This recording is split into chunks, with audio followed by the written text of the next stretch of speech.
Tim kuasa hukum terdakwa pembunuhan berencana Brigadir J atau Nofriansyah Yosua Huta Barat Putri Chandrawati membantah soal pengakuan terdakwa Barada Richard Eliezer terkait peran dari kliennya. Dalam sidang di Pengadilan Negeri Jakarta Selatan pada Rabu 30 November, Baradae membongkar peran Putri dalam perencanaan pembunuhan Brigadir J. Ia menilai setiap pernyataan Richard di persidangan tidak benar dan hanya berdasarkan pengakuan sepihak.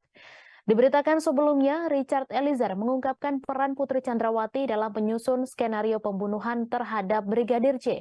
Hal itu diungkapkan Richard Eliezer saat dihadirkan jaksa penuntut umum sebagai saksi persidangan kasus pembunuhan Brigadir J dengan terdakwa Kuat Ma'ruf dan Ricky Rizal di Pengadilan Negeri Jakarta Selatan pada Rabu 30 November. Terungkapnya peran Putri Chandrawati diketahui saat Eliezer diminta menemui Verdi Sambo di lantai 3 rumah pribadi yang berada di Saguling oleh Ricky Rizal saat peristiwa pembunuhan 8 Juli 2022. Ketika menghadap Verdi Sambo, Richard Eliezer ditanya terkait dengan peristiwa di Magelang yang disebut telah terjadi pelecehan seksual terhadap Putri Chandrawati yang diduga dilakukan Brigadir J.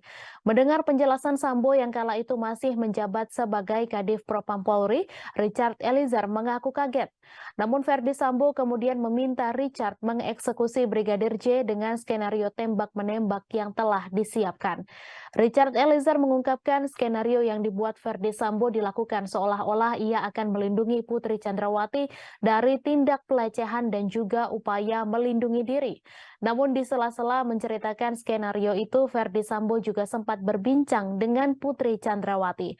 Richard Eliezer mengungkapkan istri Sambo itu juga sempat mengatakan beberapa hal yang harus diantisipasi dalam pembunuhan itu. Misalnya tentang CCTV Duren 3 hingga pemakaian sarung tangan. Brigadir J pun tewas di rumah dinas Sambo di Komplek Polri Duren 3, Jakarta Selatan pada 8 Juli 2022. Verdi Sambo juga merupakan salah satu terdakwa pembunuhan berencana Brigadir J. Ia bersama-sama dengan Barada Richard Eliezer, Bribka Ricky Rizal, Kuat Ma'ruf, dan Putri Chandrawati. Terkait peristiwa tersebut, Baradae, Sambo, Putri, Ricky Rizal, dan Kuat Ma'ruf didakwa melanggar pasal 340 KUHP, subsider pasal 338 KUHP, Junto pasal 55 ayat 1 ke 1 dan Junto pasal 56 ke 1 KUHP. Khusus Sambo, jaksa juga mendakwa mantan Kadif Propam itu terlibat obstruction of justice atau perintangan proses penyidikan pengusutan kasus kematian Brigadir J. Terima kasih sudah nonton. Jangan lupa like, subscribe, dan share ya.